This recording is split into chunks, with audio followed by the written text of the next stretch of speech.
¿Alguna vez te has preguntado cómo alguien puede pasar de una infancia marcada por la adversidad y la falta de recursos a convertirse en la persona más rica del mundo? En este video, te sumergirás en la asombrosa vida de John Rockefeller, un hombre que enfrentó la ausencia de su padre y las dificultades económicas desde temprana edad. A los 18 años, comenzó su propia empresa de alimentos y a los 24, dio sus primeros pasos en la industria petrolera de los Estados Unidos en la década de 1860. Pero lo que logró en las siguientes 4 décadas es simplemente sorprendente. Descubre los secretos detrás de su éxito y cómo construyó el imperio empresarial más grande que la humanidad haya conocido. Si esta historia te inspira y deseas seguir explorando las vidas de personas extraordinarias, te invitamos a que te suscribas a nuestro canal y actives las notificaciones. No querrás perderte ni un solo episodio de nuestras inspiradoras narrativas. Prepárate para un viaje fascinante en la vida de un auténtico titán de los negocios. El protagonista de esta historia es John Davison Rockefeller, quien nació en una familia de clase media descendiente de inmigrantes alemanes el 8 de julio de 1839 en Richford, Nueva York. John fue el primero de los 6 hijos de Eliza y William Rockefeller.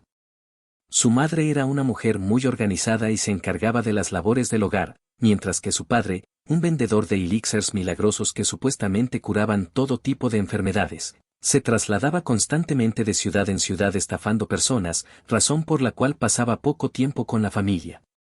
Ante la ausencia de su padre, comenzó a trabajar desde muy chico vendiendo dulces y piedras pintadas a los niños de la zona en que vivía para poder ayudar a su madre con los gastos del hogar.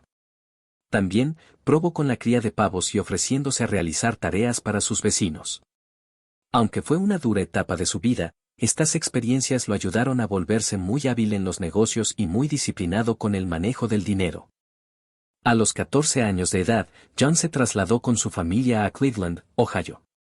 Allí ingresó a una escuela comercial en la que pudo aprender de contabilidad y negocios, pero abandonó sus estudios a los 16 años porque la situación económica de su familia se complicó y no tuvo más opción que buscarse un empleo. Gracias a sus estudios en la escuela comercial, logró conseguir trabajo como asistente de contador por 50 centavos al día en la empresa Hewitt & Tuttle. En este trabajo pudo desarrollar grandes habilidades empresariales. Se dice que cada noche repasaba mentalmente las operaciones financieras del día tratando de descubrir en qué podría haber obtenido mejores ganancias la compañía. Como el dinero que ganaba no era suficiente, simultáneamente ofrecían sus servicios en otras empresas para generar ingresos extra. Luego de 2 largos años de extenuante trabajo, consideró que merecía mucho más de lo que estaba ganando, así que se dirigió a donde su jefe para solicitarle un aumento, pero él se negó a dárselo. Frustrado por lo sucedido, decidió renunciar a su empleo para aventurarse e iniciar un negocio propio. Pidió un préstamo y se asoció con Maurice Clark, quien fue su compañero de estudios en la escuela de Cleveland. Juntos empezaron a comercializar productos alimenticios, como cereales, verduras y carne. El negocio prosperó rápidamente. En el primer año obtuvieron beneficios por unos $4,000 de la época y en el segundo año la suma se cuadruplicó. Aunque le iba muy bien con su empresa, Rockefeller quería mucho más y constantemente buscaba nuevas oportunidades de negocio. En 1863, ve su gran oportunidad en una industria naciente, la industria del petróleo. 4 años antes, Arwen Drake logró extraer por primera vez grandes cantidades de petróleo de un pozo que había construido en Pensilvania. Hasta ese momento el petróleo no era un producto desconocido, pero su disponibilidad y uso eran muy limitados, por lo que el avance logrado por Drake representaba el inicio de una nueva era en la que el petróleo jugaría un papel fundamental en el desarrollo de la humanidad. En los siguientes años, la fiebre del petróleo se tomó a Estados Unidos. Por todo el país se comenzaron a abrir pozos en búsqueda del llamado oro negro, sin embargo esta era una industria extremadamente ineficiente, y fue allí donde Rockefeller encontró su oportunidad.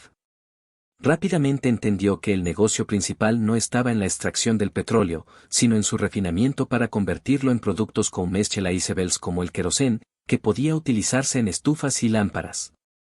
Guiado por su visión, puso en marcha una refinería de petróleo en sociedad con su amigo Maurice Clark, el químico Samuel Andrews y 2 hermanos de Clark. Así nació la firma Andrews Clark & Company. Mientras que otras refinerías operaban ineficientemente, Rockefeller aplicó sus habilidades financieras para optimizar los procesos, contrató a sus propios instaladores de tuberías, hizo construir sus propios barriles de madera y redujo al máximo los desperdicios, minimizando significativamente los costos de producción y aumentando las ganancias del negocio. En 1864, Rockefeller contrajo matrimonio con Laura Spaulding, una profesora de Nueva York con la que estuvo casado hasta su muerte y con quien tuvo 5 hijos, Elizabeth, Alice, Alta, Edith, y un único hijo varón John Davison Rockefeller Jr. En 1865, diferencias entre los socios de Andrews, Clark Company y los llevaría a subastar la empresa. La subasta fue ganada por Rockefeller con una oferta de $72,000. Desde ese momento la firma cambió su nombre por Rockefeller and Andrews Company. En 1867, el empresario ferroviario Cornelius Vanderbilt, una de las personas más ricas de América en ese momento, estaba interesado en llegar a un acuerdo con una refinería de Cleveland, ofreciéndole un precio especial en los costos de envío del petróleo a través de la línea central de Nueva York a cambio de que le proporcionara carga masiva y regular para maximizar sus ganancias por viaje, esto debido a que la burbuja de los ferrocarriles había ocasionado que se construyeran demasiadas vías. Y algunos trenes apenas podían ser rentables, entonces, transportar carga era una alternativa interesante para las empresas del sector. Vanderbilt inició su búsqueda tratando de encontrar a un refinador con necesidades que fueran fácil de manipular. En su búsqueda dio con el joven Rockefeller cuya refinería estaba en crecimiento, pero aún enfrentaba problemas de rentabilidad. Pensó que era la persona ideal y lo invitó a su oficina en Nueva York.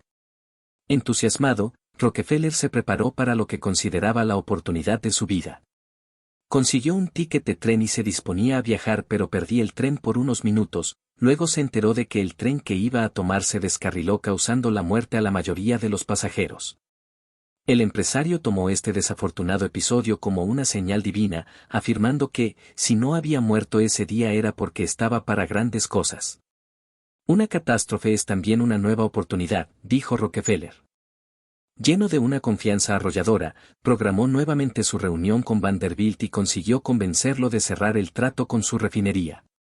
Este acuerdo dio un tremendo impulso a la empresa de Rockefeller, permitiéndole tomar ventaja frente a sus competidores y posicionándola como la refinería más grande de Cleveland.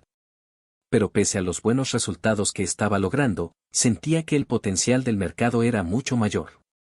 Se dio cuenta de que el queroseno había ganado mala fama en algunos lugares debido a incendios y accidentes producidos por la explosión del combustible en hogares. Para afrontar la situación, decidió crear una marca que brindará confianza a los consumidores y le ayudará a seguir expandiendo su negocio. Así nació en 1870 Standard Oil Company. Su propósito era iluminar todos los hogares de Estados Unidos con un queroseno seguro, de calidad de uniforme y a un precio asequible para el ciudadano promedio. Quería que su producto fuera el estándar en el mercado, el preferido por los clientes. Esta estrategia fue un completo éxito. En pocos años el queroseno de Standard Oil ya era el más vendido en el país, consolidando a Rockefeller como uno de los empresarios más exitosos de la industria. Sin embargo, él no se conformaba con ser uno de los más exitosos. Él iba por mucho más. Impulsado por su ambición, puso en marcha un agresivo plan de crecimiento basado en adquirir o destruir a sus competidores. Su objetivo era que Standard Oil Company llegara a cada rincón del país ocupándose no solo del refinamiento del petróleo, sino también de su producción, distribución y comercialización. Poco a poco la empresa comenzó a ampliar su mercado comprando otras pequeñas refinerías, pero su gran oportunidad llegaría en el año 1872. En aquella época, el precio del petróleo sufrió una caída debido a la sobreproducción, haciendo que los productores y refinadores redujeron considerablemente sus beneficios. Rockefeller, que tenía una perspectiva más amplia del negocio que otros empresarios del sector que solo veían de puertas para adentro en sus negocios, aprovechó la crisis y su poder para seguir expandiéndose. El empresario consiguió un acuerdo con Thomas Scott, quien controlaba el ferrocarril de Pensilvania, ofreciéndole carga a cambio de costos de transporte mucho más bajos, al igual que lo hizo con Vanderbilt en años anteriores. Esta ventaja de costos ponía a Rockefeller en una situación privilegiada, y él no dudaría en aprovecharla. Según la periodista Ada Tarbell, la mayor crítica de Rockefeller, el empresario usó estos polémicos acuerdos con las ferroviarias para presionar a sus rivales y conseguir que salieran del negocio, mencionándoles que enfrentarían costos de transporte más altos y haciéndoles la siguiente propuesta. Este esquema es infalible. Significa que controlaremos totalmente el negocio petrolero, no hay posibilidades para alguien de afuera. Pero le daremos a todos la oportunidad de entrar. Usted debe entregar su refinería a mis tasadores y le pagaré en efectivo o con acciones de la Standard Oil Company, lo que prefiera por el valor que le demos. Le aconsejo que tome las acciones. Será por su bien. La gran mayoría aceptaban el trato. A aquellos que se negaban, al poco tiempo quebraban como consecuencia de la presión ejercida por Rockefeller, quien, se comenta, recurrió a guerras de precios, extorsiones y sobornos para tener control total del mercado. A este agresivo proceso de absorción empresarial se le conoció como la masacre de Cleveland y desencadenó una ola de protestas en contra de Standard Oil. El creciente poder de Rockefeller comenzó a preocupar a Vanderbilt y Scott, quienes decidieron aliarse para enfrentarlo. Juntos acordaron modificar el trato que tenían con él y subir los precios de transporte de su petróleo. Esta alianza fue tomada por el magnate petrolero como una declaración de guerra, una guerra que no estaba dispuesto a perder. Furioso por lo sucedido, se planteó el reto de dejar de depender de las empresas ferroviarias. Analizó por completo sus sistemas de producción y encontró que tal vez podría empezar a transportar el petróleo a través de tuberías que conectaran los pozos directamente con las refinerías.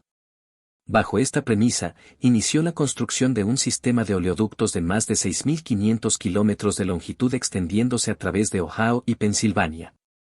Una vez el oleoducto estuvo terminado, no solo logró sacar a las ferroviarias del negocio, sino que también revolucionó por completo la forma en que el petróleo era transportado.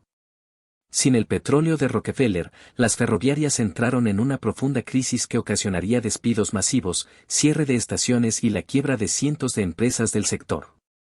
El país entero enfrentó una de las mayores recesiones de su historia, pero, mientras muchos luchaban por sobrevivir, Rockefeller aprovechaba para seguir haciendo crecer su imperio comprando a muy bajo precio las compañías petroleras que quebraban como efecto colateral de la crisis ferroviaria. Para 1882, Standard Oil Company controlaba más del 80% del negocio del petróleo en Estados Unidos y comenzaba a expandirse a otras naciones. Su poder era tal, que el propio Rockefeller se preocupaba de ser acusado de monopolio por las autoridades, dado que ya por ese entonces el gobierno empezaba a intervenir en la reglamentación de la libre competencia entre empresas.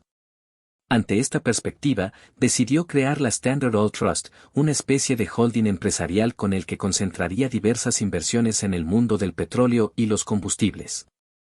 Bajo este modelo empresarial, Rockefeller se planteó un reto aún más ambicioso: controlar por completo el mercado del petróleo a nivel global. El empresario consideraba como un fracaso la venta de un solo barril de petróleo de su competencia. En 1885, las compañías de Standard Oil Trust ya tenían presencia en decenas de países, sumaban más de 100.000 trabajadores y eran propietarias de más de 20.000 pozos petroleros. Rockefeller había construido el más grande imperio empresarial que el mundo ha conocido y se había convertido en la persona más rica y poderosa del planeta, lo que lo ponía en el ojo de la crítica y la prensa como un ser despreciable que había hecho una fortuna aniquilando a la competencia y explotando a sus trabajadores. Los medios comenzaron a llenarse con columnas y caricaturas que buscaban retratar la despiadada ambición con la que Rockefeller y Standard Oil se habían coronado como dueños de la industria petrolera. El 2 de julio de 1890, el gobierno federal de Estados Unidos aprobó la ley Sherman Antitrust con el objetivo de prohibir la creación de monopolios dentro del comercio estadounidense, al igual que impedir la fusión de compañías o el conspirar para restringir a la competencia. El acta declaró ilegal en los trusts, por considerarlos restrictivos para el comercio internacional. Dicha ley afectaba los intereses de Rockefeller, pero no iba a detenerlo. El empresario respondió disolviendo la Standard Oil Trust en 1892 y apoyándose en sus abogados para mantener intacto su imperio aprovechando los vacíos de la ley. Mientras Rockefeller se defendía de los ataques del Estado, surgiría otro rival que iba a poner en riesgo sus planes: la electricidad. La invención de la bombilla eléctrica de Thomas Edison en 1879 y el establecimiento de la primera central eléctrica en 1882 por la Edison Illuminated Company, había abierto paso a una nueva revolución, pero en ese momento el acceso a la energía eléctrica era muy costoso y limitado dado que funcionaba con ineficientes sistemas de corriente directa. Todo cambiaría cuando un joven inventor llamado Nikola Tesla logró desarrollar generadores de corriente alterna que permitían transmitir energía eléctrica a distancias más largas y a un costo mucho menor que la corriente directa. Pronto la corriente alterna de Tesla se convirtió en el estándar y comenzó a expandirse por el mundo entero, haciendo que la demanda de queroseno se redujera considerablemente. Rockefeller trató de usar su poder e influencia para desprestigiar a la electricidad argumentando que la nueva tecnología era peligrosa y letal. Sin embargo, estos esfuerzos no dieron resultado. Al percatarse que no podía detener la revolución eléctrica, decidió enfocarse en desarrollar nuevos derivados del petróleo. Se dio cuenta de que un subproducto de la refinación del petróleo había sido desechado por años, la gasolina, una sustancia tóxica, volátil y altamente inflamable sin ningún uso práctico. El empresario contrató a un equipo de científicos para intentar encontrarle un uso a la gasolina. Inicialmente se crearon productos como cera de abeja sintética y jalea de petróleo, pero Rockefeller creía que la sustancia tenía un potencial mayor. En 1886, el ingeniero alemán Nikolaus Otto patentó el diseño de un motor de combustión interna a 4 tiempos. Este invento sería la base para el desarrollo de otros modelos de motores que se utilizarían en diversos ámbitos. Para el funcionamiento de estos motores era necesario el uso de un combustible altamente volátil, como la gasolina. A medida que los motores de combustión comenzaron a emplearse en fábricas y automóviles, se creó un gran mercado para la gasolina, y Rockefeller, propietario de la reserva de gasolina más grande del mundo, estaba preparado para aprovechar la oportunidad. Además, el empresario también diversificó invirtiendo en sectores como el de la producción de gas natural, logrando no solo mantener sus ganancias pese a la caída de la demanda del queroseno, sino incrementándolas a niveles colosales. En 1904, Standard Oil controlaba el 91% de la producción de petróleo estadounidense y el 85% de las ventas finales. La mayor parte de su producción era para exportación. Sin embargo, bajo la lupa de la sociedad y del gobierno, la compañía decidió no cometer más abusos ni realizar prácticas desleales contra las otras empresas del sector, ocasionando un aumento considerable de la competencia que redujo su cuota de mercado al 70% en 1906. Aunque fueron muchos los periodistas e investigadores, tanto públicos como privados, que expusieron las prácticas monopolísticas de Rockefeller, al gobierno le resultó muy difícil hacer frente al poderoso magnate. Fueron necesarios años enteros de litigio solo para llevarlo ante los tribunales. Finalmente, el 15 de mayo de 1911, la Corte Suprema de los Estados Unidos determinó que la Standard Oil había violado la ley Sherman Antitrust en su carrera por dominar el mercado del petróleo, por lo que ordenó dividir la compañía. Tras este proceso de división surgieron 34 empresas independientes, entre las que se encontraban la Jersey Standard, antigua Standard Oil Company of New Jersey, que posteriormente se convirtió en la empresa Exxon, la Socony, antiguo Standard Oil Company of New York, que años después se transformó en la empresa Mobil, y la Socal, antigua Standard Oil Company of California, que eventualmente cambiaría su nombre por Chevron. Rockefeller logró mantener un gran porcentaje de las acciones de todas esas compañías que surgieron y su familia mantuvo la mayoría del resto de las acciones, por lo que su fortuna no se vio afectada. Irónicamente, aunque el magnate del petróleo perdió el caso judicial, tras el desmantelamiento de su compañía las acciones que poseía se valorizaron y elevaron su fortuna personal a aproximadamente $1.500 millones, equivalentes a más de $800.000 millones en la actualidad, que representaban el 1,6% de la economía estadounidense en ese entonces. Para que te hagas una idea de la magnitud de esta cifra, la persona más rica del mundo en este momento es Jeff Bezos, con una fortuna personal de más de $180.000 millones. De hecho, la fortuna de Rockefeller traía en la actualidad sería mayor que la suma de las fortunas de las 5 personas más ricas del mundo. Luego de renunciar a la presidencia de su compañía en 1911, Rockefeller decidió dedicarse por completo a labores filantrópicas y a disfrutar de su fortuna junto a su familia. Dios me dio mi dinero. Siempre he considerado un deber religioso ganar todo el dinero que honradamente pudiera y usarlo por el bien de mi prójimo según los dictados de mi conciencia, dijo el empresario. En 1913, creó la Fundación Rockefeller con un donativo personal de $100 millones, equivalentes a más de $50.000 millones actuales. A través de esta fundación se han apoyado por décadas diversas causas sociales relacionadas con educación y salud pública. A lo largo de su vida, el empresario llegó a donar más de $500 millones, equivalentes a más de $250.000 millones en la actualidad, consolidándose como el mayor filántropo de la historia. John Rockefeller murió el 23 de mayo de 1937 a la edad de 97 años en Ormond Beach, Florida, dejando un legado que trascendería hasta nuestros días. Hoy muchos lo recuerdan por su lado más despiadado, pero sus aportes al desarrollo de la humanidad fueron realmente significativos. A continuación, te mencionamos algunos de ellos. Influyó directamente en la reducción del precio del querosén, permitiendo que fuera asequible para el ciudadano promedio. Antes de Rockefeller, la iluminación era un lujo que solo los más adinerados podían darse.